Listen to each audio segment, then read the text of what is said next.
kick this off, if you want to know what's going on with AMC and the upcoming stockholders vote, which will be on November 8th, I've covered this a little bit personally just to kind of be informed, but I want to preface all this. I'm not a lawyer. I don't speak legalese, so I'm going to be relying on some of you to maybe clear up some of the confusion, but there are 8 proposals. Count them up. 1, 2, 3, 4, 5, 6, 7, 8 different proposals that if you are a shareholder of AMC, you should be voting on before November 8th, because some of them are concerning to say the least.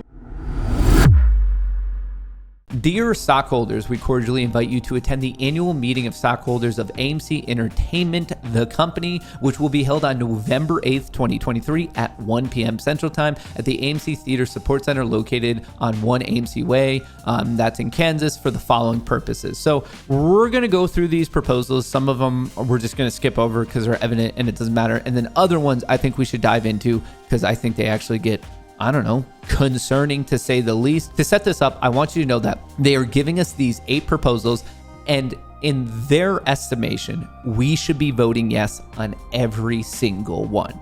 Now, as you're about to see, I don't think it's necessarily in our best interest to actually vote on every single one. Now, obviously, do your own research. Do your own DD. It's your equity. It's your shares. It's your money. You got to do what's best for you. But I'm just going to share some thoughts and opinions of basically how I think Aron and really the AMC board are attempting to pull a fast one. So basically, it's going down November 8th. You should vote beforehand. I don't think many of us are going in person. I'm not going in person, but you should know that they recommend, obviously, that everyone votes yes on everything. And I don't necessarily agree with that. So Proposal 1, approval of an amendment to the certificate of incorporation to declassify the board and make certain other immaterial changes. So when you have a classified board, declassified, that just has to do with the board. Are they all voted in together and out, or is it more so staggered? When they're all going together, that kind of puts them all in the same ship, and really you could argue it's forcing them to all try to perform at their highest level. Classified board, declassified board, give it a quick search, but basically it just has to do with, do they have staggered stops and starts, or is the whole board going in or out of it together? So that's essentially on Proposal 1. I don't think there's anything too nuts here, but I just want you to be aware of what is or isn't going on in Proposal 1. I don't think that's the one that's really getting people angry or not angry or supporting. I don't see much discussion about it. Proposal 2, election of directors. Now, so there's 2A, 2B, and this has to do, and like it's going down for the election of directors, and obviously it starts with Aron, and it's going through all of these talking about how great they are. I don't think they're that great. And my reasoning for why they're not that great is look at what's happening with AMC. If it was really that great, what was going on? And then, okay, maybe your argument is, oh, well, it's only down because of manipulation, because of crazy things that happen in the market. I'm of the opinion that the truth is somewhere in the middle. I'm not going to sit here and tell you that manipulation doesn't exist, because I do believe that stock market manipulation happens on a day-over-day basis. But I also think part of it is because of poor decisions from the leadership team of AMC. I think it's very reasonable to say that the truth is somewhere in the middle, bad leadership, and also potentially some crazy things happening in the market. So maybe you don't necessarily want to have that discussion. So let's not even look at the stock before the apes got involved right here at the start of 2021. Let's look before that. Even before 21, even before we knew anything about AMC and the squeeze and this, that, and the other thing, it wasn't looking good.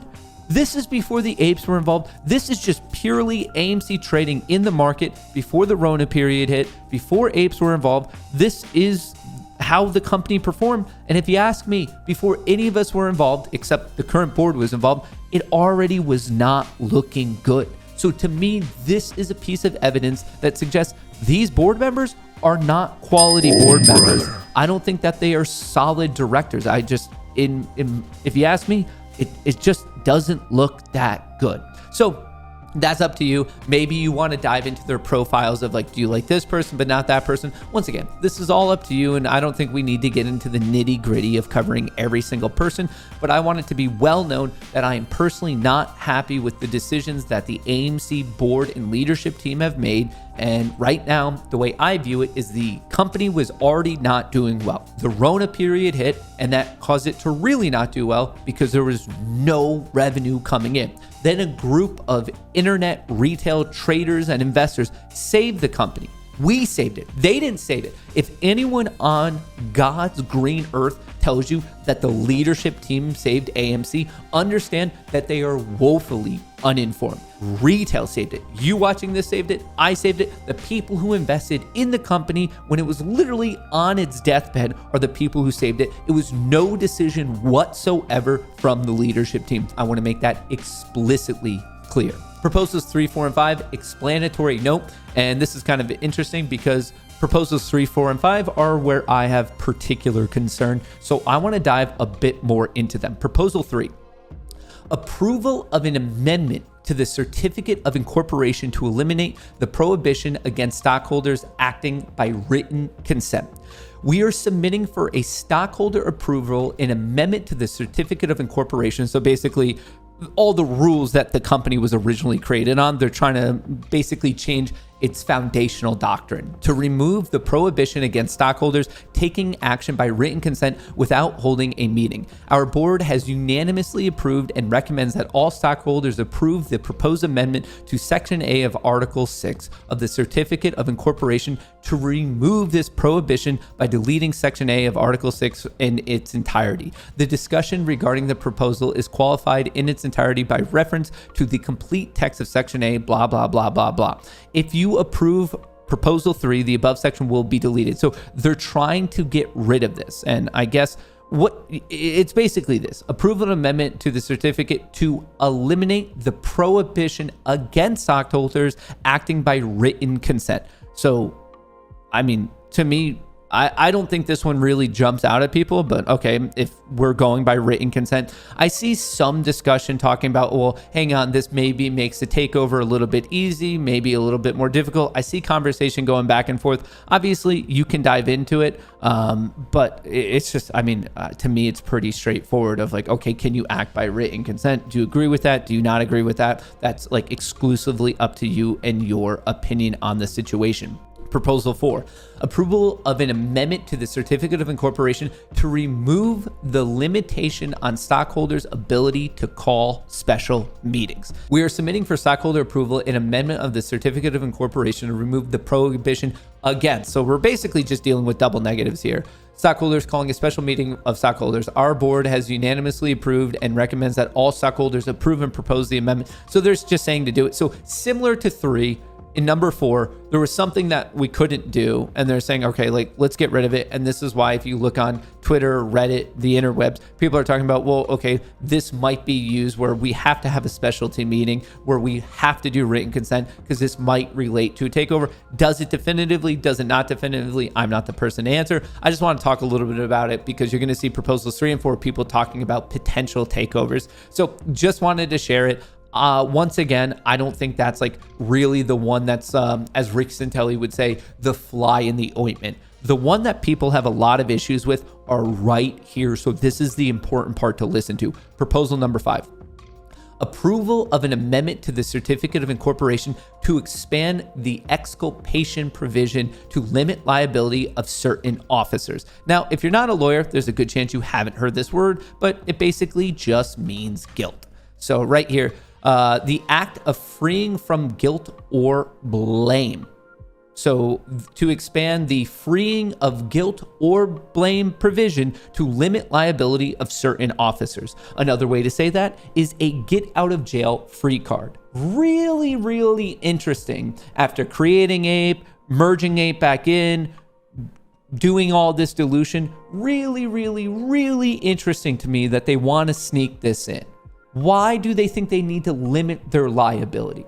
I think Whether you agree with it or not, if you don't think that this is suspicious, that they're going out of their way to lessen their legal burden for their own decisions and actions that impacted all of us, that's evidently suspicious. So we are submitting for stockholder approval an amendment to the certificate of incorporation to expand the exculpation provision to exculpate, free from blame or guilt, certain of the company's officers from liability in specific circumstances as permitted by Delaware law. Our board has unanimously approved it, blah, blah, blah, blah, blah. So here's what they want.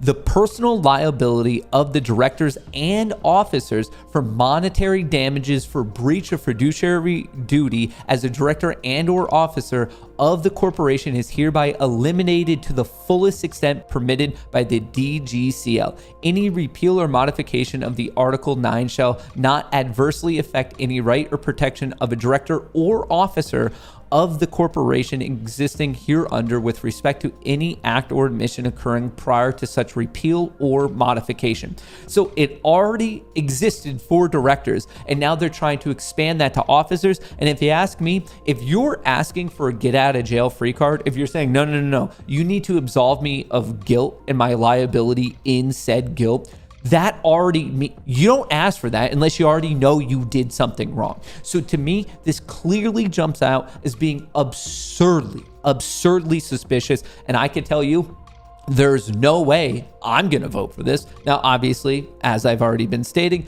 do what you think is appropriate. Do whatever, hey, I'm not telling you how to vote. I'm just going through the proposals with you and letting you know that this one, proposal number 5, is the one jumping out to me of why in the world are they asking for this unless they already knew they did something they should not have done. So for me, I'm not going to allow it. So whatever shares I currently represent, I'm going to be clearly casting a no vote on this because, as I said, it's suspicious for you to already ask for a get out of jail free card. You only do that in my book if you already know you did something that you shouldn't have done. All right, proposal 6, ratification of the appointment of independent registered public accounting firm. All right, so this one's Ernst Young. I think that's just an easy yes vote, whatever. They've already been doing it. Let's go to number 7. Non-binding advisory vote to approve the compensation of named executive officers. So this is not much out of the vibe of what I've already been talking about, but a company that was performing this poorly before the apes got involved. I mean, let's just look at a recent high. Before the apes got involved, it was down 94%. The apes got involved, attempted to save it, did save it. I very much believe every ounce of my being that this company would have gone bankrupt without us, and I think you would have a mathematically difficult time to really go against that. But anyway, the apes got involved, attempted to save it, and guess what? Drops a 98% from the point of apes getting involved. So when I look at, especially with Aron, whose pay package, his guaranteed cash, and then his equity, and this and that, he's getting over $20 million. And he gets up on his pedestal and he says to everyone, you know what? Just because I understand people are happy, are not happy, I'm going to do the right thing and not increase my pay. Bro, you're already getting $20 million and you think you're being a good moral person by saying, you know what? You don't have to increase my pay. Are you kidding me? We'll just freeze it right here. How about you don't get any of your bonuses until we have multiple quarters that are positive? How about that? How about that's the rule? Whatever. The fact that this guy is okay taking his paychecks when the company was already going to shit, then the apes get involved and it showed some life, then it goes to shit anyway because all they do is dilute and they get everyone happy by saying the shorts will choke on that. Win pounds. He's playing into it, getting people to continually buy, making horrible investments in shitty movie theaters, paying actresses and celebrities way too much money for commercials, investing in basically a defunct mine. This is all, it's so ridiculous. And the dude thinks he deserves $20+ million. That's insane. Imagine getting that much money to not be good at your job. Absolutely blows my mind. Now, unfortunately, in this one, we're not able to vote them out. Well, I guess you could with the other director vote. So once again, that's up to you. Vote whatever you think is appropriate. But this whole pay thing, I don't think they deserve this money at all. And then the final one is just the adjournment of the annual meeting. So obviously, you need that to be concluded. So those are the proposals right now. Once again, the meeting is on November 8th. So you're going to have to vote before that. I believe the deadline is November 7th. You might want to fact check me on this and fact check me on everything. I will post this in the description of the video. You vote how you think is appropriate. The one that really jumps out is, first of all, I don't like the leadership team. So putting them on the board of directors, I think that's suspect. Number 5 is evidently the most suspect when they're trying to absolve themselves of legal liability. That's ridiculous. Why would you ask for that unless you did something? Like, that one absolutely blows my mind. And then when I see people trying to stand up for it, well, if there's someone who's a paid shill, it should be that person, and they might be paid off by someone else. I mean, obviously, I don't know, but like, talk about seeming like a paid show. Absolutely ridiculous. 3, 4, 6, nothing too special to them. 7 is the compensation one. I've already made my thoughts very clear that I think they're already woefully, like, I think they're ridiculously overpaid for their actual performance. It should truly be based on performance, not just, hey, we're going to give you millions and millions and millions of dollars.